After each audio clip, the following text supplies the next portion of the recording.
Mary Ann O'Neill, known as Anne, was born on the 24th of March 1946 in Glasgow, Scotland.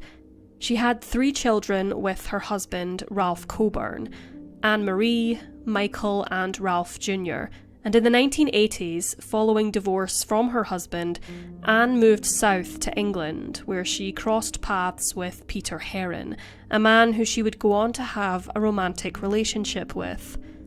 At the time Anne and Peter met, Peter was already committed in marriage and father of 3 children. Despite this, he and Anne embarked on a clandestine relationship. Their affair led to Peter ending his marriage, and in the same year, 1986, Peter and Anne tied the knot. The newlyweds settled in Aeolian House, situated on the outskirts of Darlington, a town nestled within County Durham. Aeolian House, a standalone structure, stood out as a, quote, conspicuous building, easily catching the eye of passers-by on the bustling main road adjacent to it. The road, the A67, served as the primary link connecting Teesside Airport to Darlington, attracting a steady stream of traffic.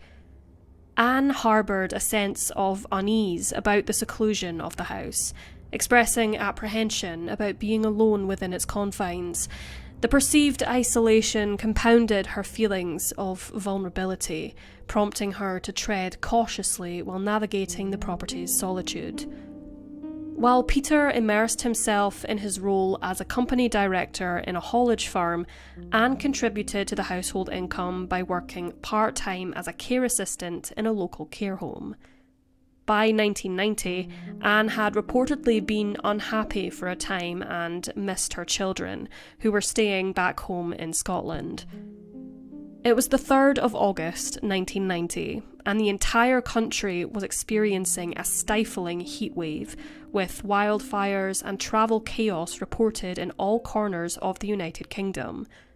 Reports from Durham indicated that temperatures reached over 32.5 degrees Celsius or 90.5 degrees Fahrenheit on that day, the highest on record for the county since July of 1943. 44-year-old Anne went shopping earlier that day with a friend, and once she returned to the house at lunchtime, she planned to go out to the garden to sunbathe and make the most of the weather. Peter returned from work and joined her at lunch, where she told him of her plans to bask in the sunshine in her bikini. Peter departed and returned to work at 2 p.m. According to a report, a friend called Anne on the telephone, and the pair spoke for a short time at approximately 2:30 p.m. Her friend stated that Anne sounded cheerful and positive. An hour later, at 3:30 p.m, a friend of Anne's passed by the property on a bus ride and saw Anne sunbathing in the front garden. Initially, she had been soaking up the sun's rays in the back garden. However, she found herself obliged to shift her sunbathing spot to the front of the house, closer to the road due to a nearby tractor blowing grass in the direction of the back garden. This was the last sighting of Ann Heron alive. At 6 p.m. that evening, Peter returned home from work and was met with an uneasy stillness. Outside in the garden, the radio continued to play, with Anne's book and cigarettes also nearby. Their dog was also present in the garden, completely unharmed, and the front door to the Aeolian house was wide open. Entering the property, Peter made a grisly discovery. Anne's lifeless body was found in the living room, sprawled on the floor amidst a pool of blood, with her throat fatally cut. Her bikini bottoms were absent, suggesting a possible sexual motive behind the crime. The murder weapon appeared to resemble a Stanley knife or a razor blade, yet it was notably missing from the scene. A post-mortem concluded that Anne had likely died at around 5 p.m. on the 3rd of August. There was also no evidence of sexual assault having occurred. Detectives stated that there was no evidence to indicate that a struggle had taken place, and it was theorised that because the family dog didn't bark or seem distressed in any way, it was possible that Ann's killer was known to her. A witness recalled spotting a blue car, potentially a Vauxhall Astra, parked outside the residence at approximately 4:45 p.m.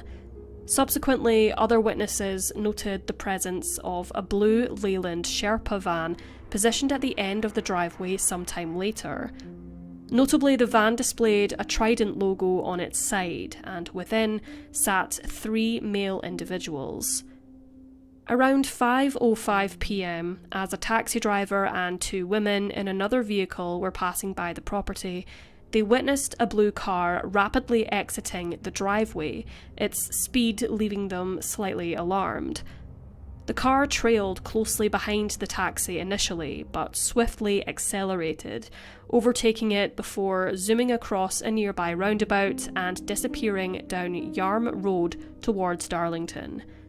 Numerous other individuals also reported sightings of the car both parked at the house and speeding down the driveway, leading investigators to believe it was the same vehicle in question.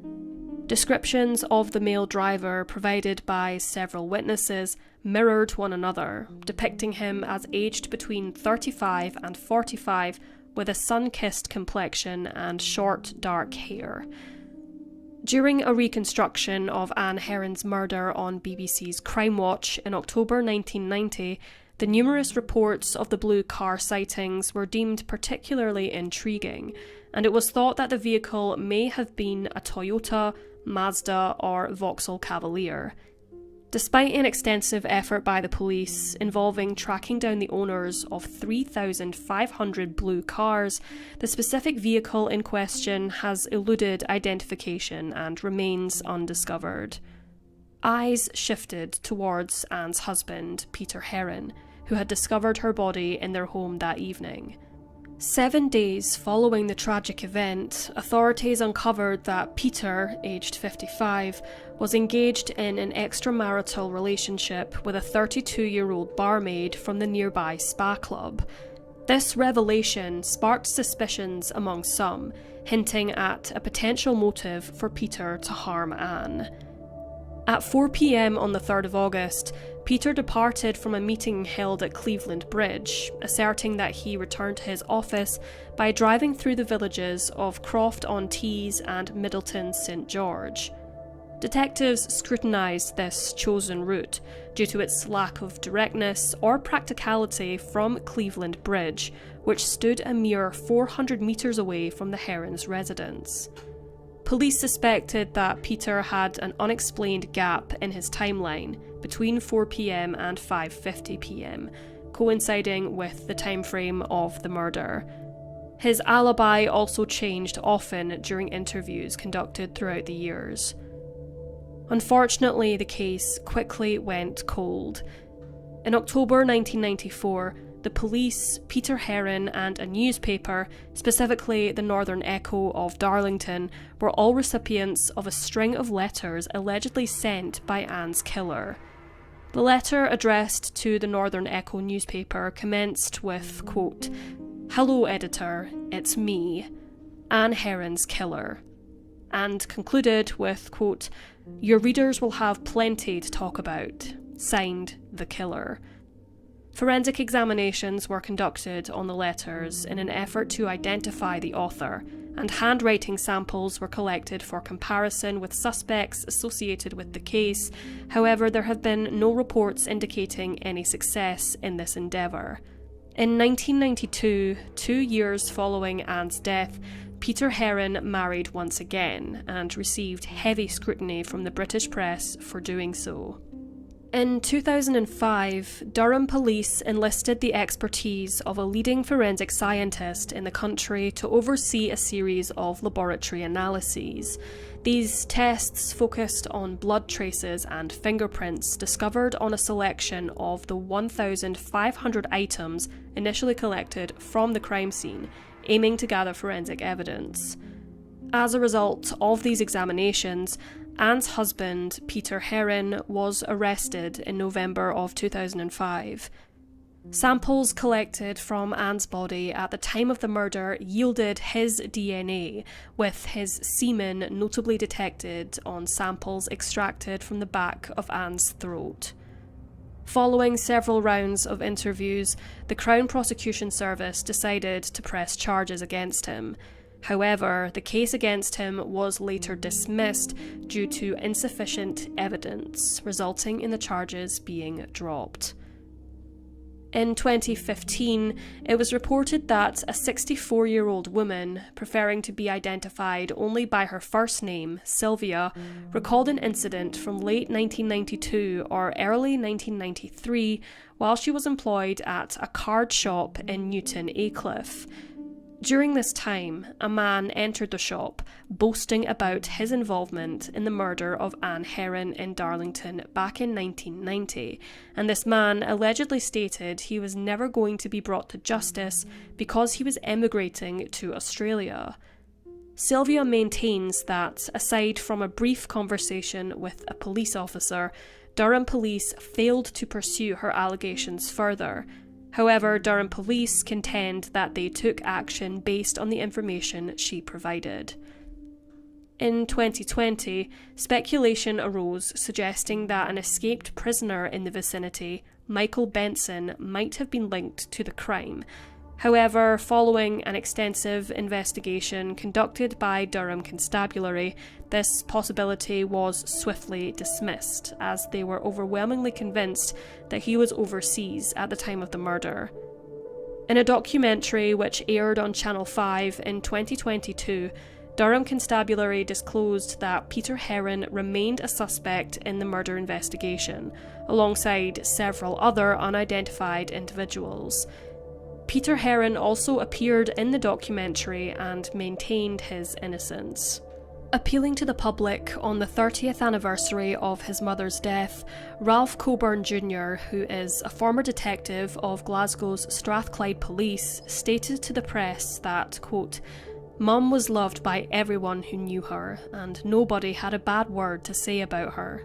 She was the softest person you could ever meet, and loved animals and children."